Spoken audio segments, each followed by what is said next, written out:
Fin de l'hivernage pour les chèvres, retour au champ pour ces dames et retour dans la fromagerie pour Julie et Thibaut. On moule les premiers fromages de la saison et on prépare les nombreuses consignes.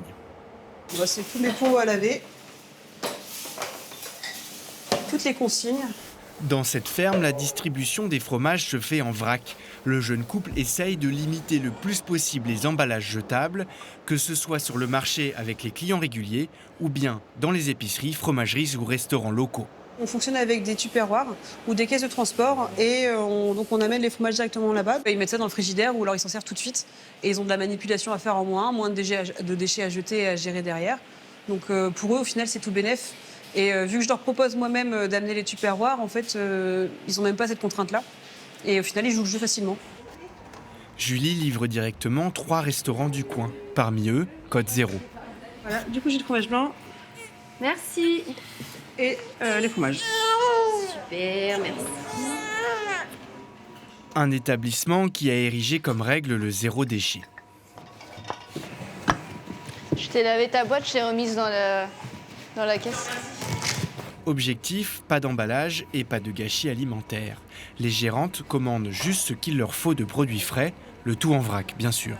Tout ce qui est frais, on va être sur que des produits locaux, avec des fromages, du lait qui va être dans des seaux qui vont être réutilisés ou des bocaux pour le fromage blanc et tout ça. Et après, nous, donc dans le sec, donc, comme là, la semoule par exemple et les épices, c'est un grossiste vrac, donc c'est des gros sacs de 10-15 kilos. Ça complexifie un peu parce qu'on a quasiment un produit, un fournisseur, donc forcément en termes de livraison à organiser, de facturation, règlement, etc., c'est sans doute plus fastidieux. Et aussi parce qu'on prend un soin particulier à aller chercher, trouver les producteurs avec lesquels on va travailler. Mais c'est aussi, surtout, beaucoup de... ça donne vraiment du sens à ce qu'on fait. Et voici le velouté, le champignon au gingembre. Donner du sens. Quand près de 83% des Français considèrent qu'il est important de réduire les emballages, cette démarche séduit la clientèle qui vient avec contenants et cups réutilisables. Par cup, comprenez tasse. Quand j'ai une cup réutilisable ou des plats qui sont des plats locaux, en plus de que ce soit bon, je me dis que j'ai l'impression de faire quelque chose de bien en fait. Pépites de chocolat noir. Ouais, c'est bon là. Graines de tournesol. Ouais. Palette de chocolat. Ouais, fait. Graines de courge. Ouais. La fin du temps des emballages, c'est le pari que prend cette jeune entreprise. En quelques mois à peine, ces entrepreneurs sont devenus les grossistes vrac d'une 50aine de cafés, pâtisseries et restaurants rennais. Nous, on a à peu près 300 produits de l'épicerie salée, sucrée et produits ménagers. Ça va être donc des quantités qu'on va recevoir dans des gros sacs, comme vous voyez ici. Des sacs de 25 kg après, qui vont être conditionnés ensuite. Et sinon, on a aussi du coup, tout ce qui est sucre, farine, toutes les légumineuses, mais aussi les huiles, les vinaigres, etc. Tous ces bidons qui sont ici, qui font à peu près 7 litres, c'est des bidons qui sont consignés, qui ne sont pas jetés, qui sont renvoyés à notre fournisseur, qui va les nettoyer et les réutiliser. Il s'occupe de toute la logistique et livre uniquement les quantités nécessaires aux cuisines. Il faut mettre tous les produits du coup dans des boîtes consignées, qu'on étiquette correctement pour savoir quand elles ont quitté l'entrepôt et où est-ce qu'elles se trouvent. Et quand le restaurant a fini de passer la marchandise, il nous rend la boîte.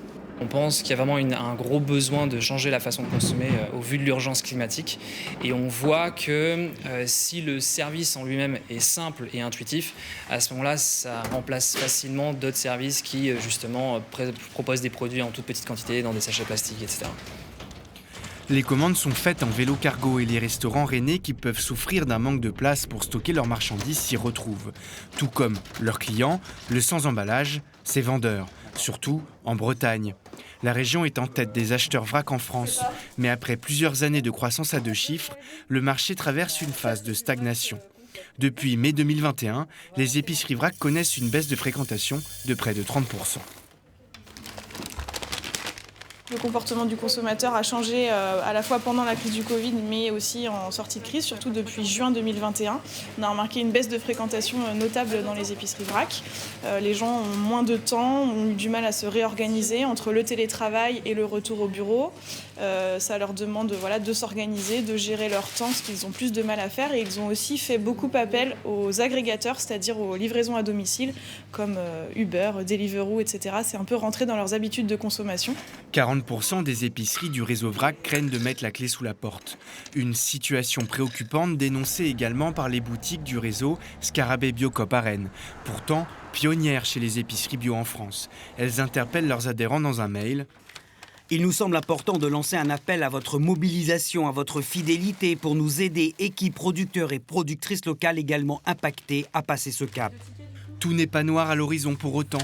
Les épiceries gardent une base de clients fidèles déjà présents avant la crise. On ne vient pas faire ses courses dans une épicerie vrac en 2 minutes. On prend le temps, il y a toujours des nouveautés, il y a toujours des conseils aussi qui sont apportés. Donc voilà, et on crée une relation extrêmement chouette quand on vient dans une épicerie vrac. On se souvient tous de la relation qu'on a avec nos petits épiciers. Et le vrac apporte une dimension de citoyen de demain hyper importante. Le vrac reste un marché d'avenir pour les petits commerces comme pour les grandes et moyennes surfaces. Les perspectives de croissance sont bonnes. Du côté des fournisseurs, ils y croient. Aujourd'hui, la grande distribution représente 60% du marché du vrac, mais on peut le diffuser encore, agrandir les rayons, agrandir l'offre et la soutenir par du service. Pour accompagner l'évolution globale de la société vers une consommation plus éthique, durable et moins polluante, la loi climat et résilience a été votée en août dernier.